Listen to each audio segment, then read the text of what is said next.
হাসরের ময়দানে ফেরেশতারা দেখবে দুইটি সিংহাসন।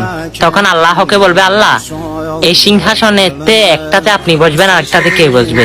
তখন আমার আল্লাহ জবাব দেয়, আমি আদম সফিউল্লাহকে দেখেছি ইয়ানফসি ইয়ানফসি করতে, আমি ইব্রাহিম নবীকে হাসরের ময়দানে দেখেছি ইয়ানফসি ইয়ানফসি করতে, ঈসা রুহুল্লাহকে দেখেছি ইয়ানফসি ইয়ানফসি করতে, মূসা নবীকেও দেখেছি ইয়ানফসি ইয়ানফসি করতে, কিন্তু একজন নবীকে দেখেছি তিনি খালি বলে ইয়া হাবলি উম্মতি ইয়া হাবলি উম্মতি।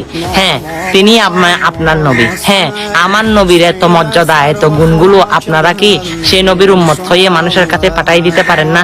আরে ভাই, পাঠাই দিলে আপনাদের অ্যালার্জি হয়, আপনাদেরকে শেয়ার করলে আমার রসুলের গুণ গীতিগুলো আপনারা মনে করেন গুনাহ হবে। আরে ভাই, আমার নবী আপনাকে সাফায়াত করে জান্নাতের মধ্যে ঢুকিয়ে দিবে। আমার নবীর এই সম্মানটা সকল মুসলমানের কাছে জোরের গতিতে শেয়ার করে দেন, তারা যেন আমার রসুলের সম্মান কত উঠবে সেটা জানতে পারে। আল্লাহ সবাইকে হেদায়েত দান করুক, আর ভিডিওটা শেয়ার করে সকল মুসলমানকে জানিয়ে দিন। আমিন।